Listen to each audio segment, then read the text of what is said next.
hit. Certainly Apple has done that. And they're doing it in different categories. So we have all these wonderful products.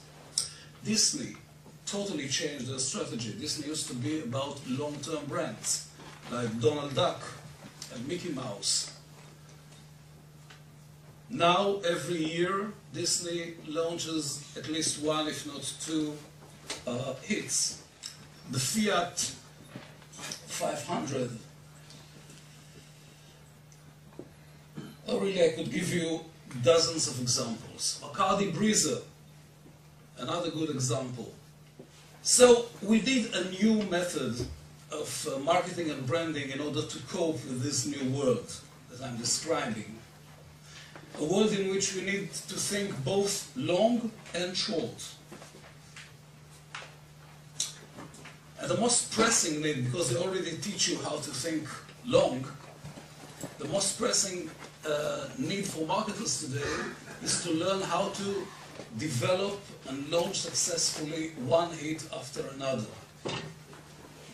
And this is what Think Short is all about.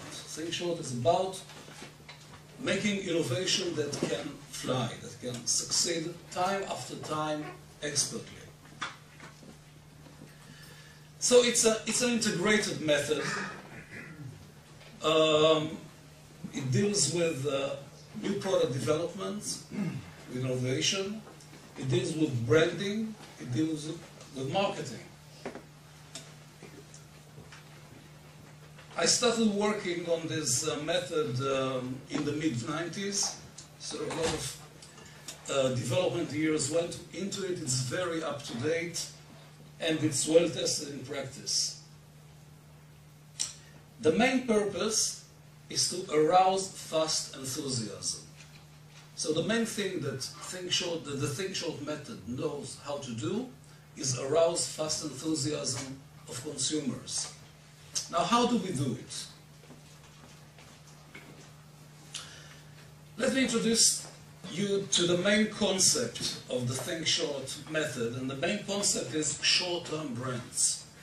Now, I know that short-term brands sound to marketing people like a contradiction in terms, because everybody is used to long-term brands, and why invest in short-term brands?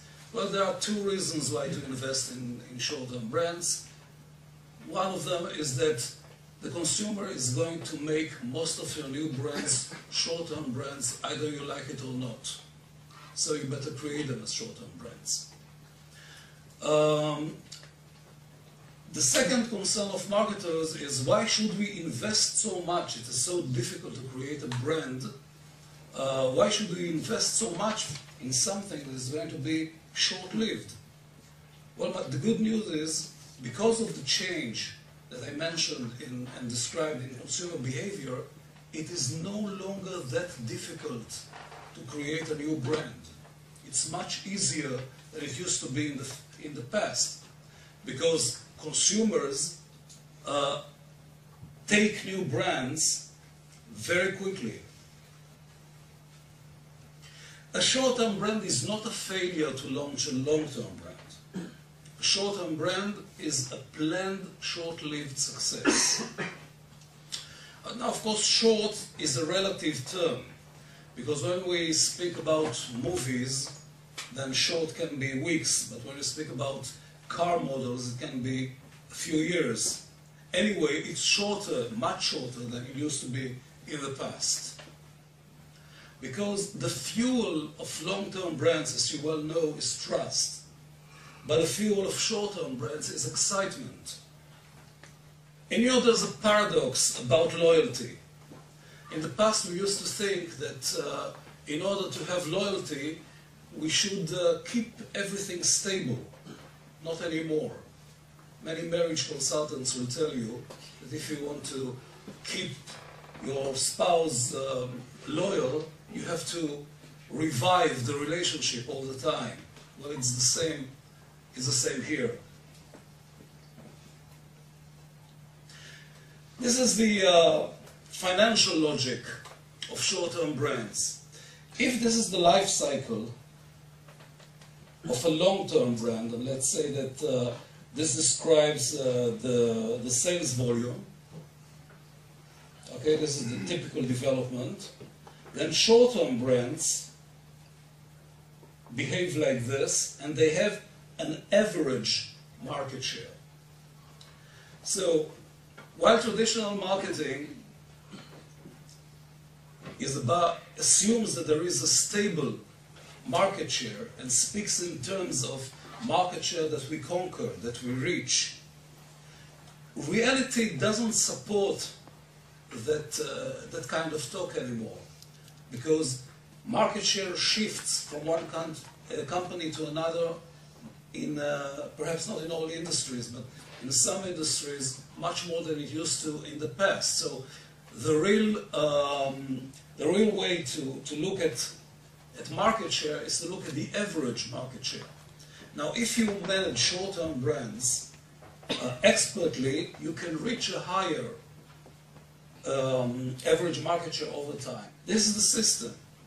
In order to have a successful innovation, you need to have the right kind of product, and I will explain what product can become a hit.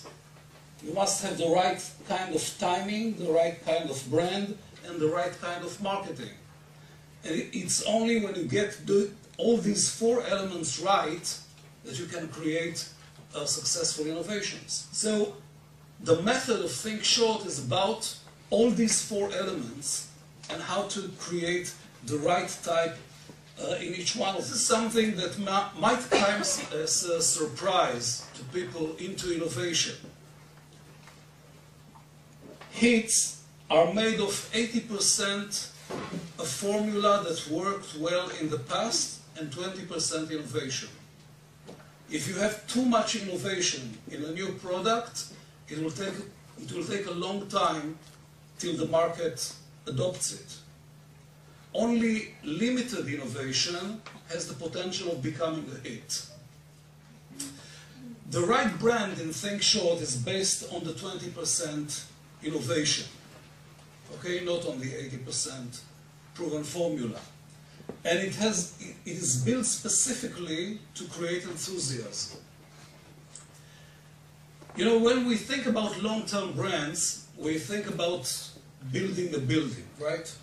Floor after floor. When we think about short-term brands, we think in terms of starting a fire. That's it. Thank you.